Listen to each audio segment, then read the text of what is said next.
Hello everyone, welcome to my YouTube channel. कैसे हैं आप सब? आई होप आप सब ठीक होंगे। आज के इस वीडियो में हम देखेंगे एमसीबी के बारे में कि एमसीबी होती क्या है।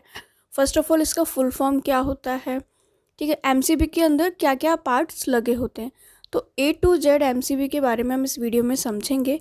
तो लास्ट तक इस वीडियो में बने रहिएगा। तो चलिए शुरू करते हैं आज का वीडियो।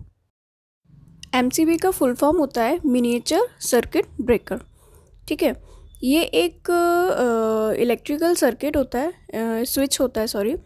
ये क्या करता है, ऑन ऑफ का काम करता है। इसका मतलब ये है कि जब भी किसी सर्किट से किसी भी सर्किट में अगर एमसीबी लगी होती है और उस सर्किट से अगर कोई भी इलेक्ट्रिसिटी यानी करंट पास होती है, तो एमसीबी की जो सेट वैल्यू होती है ना, अगर उससे ज़्यादा वैल्यू होगी तो एमसीबी अपने आप क्या हो जाती है, ट्रिप हो जाती है यानी बंद हो जाती है, ठीक है। तो इससे क्या होता है ना, हमारा जो भी उपकरण लगा हुआ है, जो भी सिस्टम लगा हुआ है, उसको कोई भी नुकसान नहीं पहुंचता, ठीक है। या फिर अगर शॉर्ट सर्किट हो जाता है तो उस कंडीशन में भी क्या होती है कि ये एमसीबी डाउन हो जाती है और हमारा जो सिस्टम लगा हुआ है वो सुरक्षित रहता है। तो इसका मतलब ये हुआ कि एमसीबी क्या है ना, जो ओवरलोड आ रहा है या फिर शॉर्ट सर्किट हो रहा है उसको कंट्रोल करने का काम करती है, ठीक है। जैसा कि आपको पिक्चर में दिख रहा होगा कि एमसीबी किस तरीके की दिखाई देती है।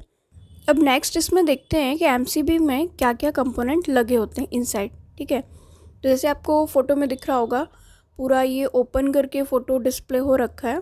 तो इसमें नंबरिंग भी दी रखी है कि किस जगह है ना क्या कंपोनेंट लगा हुआ है। जैसे फर्स्ट नंबर पे लिखा हुआ है लैच लगा हुआ है, फिर सोलेनाइड कॉइल रहती है, स्विच होता है, plugger, incoming terminal, arc chute holder, arc chute, dynamic contact, fixed contact, DIN rail holder, outgoing terminal, bimetallic strip carrier and bimetallic strip. तो ये सारे कंपोनेंट्स किसके अंदर, ये जो हमारी एमसीबी होती है उसके अंदर लगे होते हैं। अब इसमें ये मेन कॉन्टैक्ट क्या होता है, इसमें इनकमिंग और आउटगोइंग जो वायर्स होते हैं ना सर्किट में, उनको वो कनेक्टेड रहते हैं, ठीक है। वो क्या करते हैं, उनमें जो भी लोड करंट आता है उस चीज़ को कैरी करते हैं, यानी दोनों जो इनकमिंग और आउटगोइंग वायर्स होते हैं वो दोनों कांटेक्ट में रहते हैं, उनको बोलते हैं मेन कांटेक्ट। नेक्स्ट है ट्रिप यूनिट। ट्रिप यूनिट क्या है, जो एमसीबी होता है उसका मेन पार्ट होता है, जो कि जो भी करंट आ रही है उसको मॉनिटर करने का काम करता है, ठीक है। और फिर जैसे ही शॉर्ट सर्किट या ओवर करंट की कंडीशन आ जाती है, और ये क्या हो जाता है, ब्रेक हो जाता है, ट्रिप हो जाता है। टर्मिनल्स का मतलब होता है जो इनकमिंग और आउटगोइंग वायर्स कनेक्टेड हैं उनको बोलते हैं टर्मिनल्स। नेक्स्ट होता है हाउसिंग। हाउसिंग का मतलब होता है एक प्रोटेक्टिव केस होता है, ठीक है, एमसीबी का, जिसके अंदर जो भी लाइव पार्ट्स होते हैं और इलेक्ट्रिकल कंपोनेंट्स होते हैं उन दोनों के बीच में क्या करता है, ये इंसुलेशन प्रोवाइड करता है।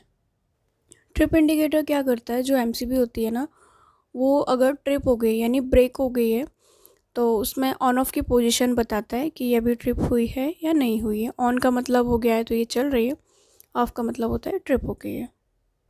ऑक्सिलरी कॉन्टैक्ट का मतलब ये होता है कि जो भी एमसीबी में एडिशनल कॉन्टैक्ट्स होते हैं जो ऑक्सिलरी लोड को स्विच करने के लिए यूज़ किए जाते हैं। एंड लास्ट है इसमें ट्रिप स्प्रिंग। ट्रिप स्प्रिंग का मतलब होता है जो भी ट्रिप करने के लिए उस टाइम जो स्प्रिंग की जो यूनिट लगी होती है, मतलब जब वो स्प्रिंग की यूनिट रिलीज़ होगी उसके बाद ही एमसीबी क्या होती है, डाउन हो जाती है और सर्किट क्या हो जाता है, ब्रेक हो जाता है और सिस्टम बंद हो जाता है, जिससे हमारा जो भी सिस्टम है वो ख़राब नहीं होता है। आई होप आपको आज का वीडियो समझ में आया होगा। एमसीबी से रिलेटेड जो भी डाउट्स होंगे वो क्लियर हो गए होंगे। अगर कुछ डाउट रहते हैं तो आप मुझे कमेंट करके बता सकते हैं। तो ऐसे इंटरेस्टिंग वीडियो देखने के लिए मेरे चैनल पे बने रहिएगा।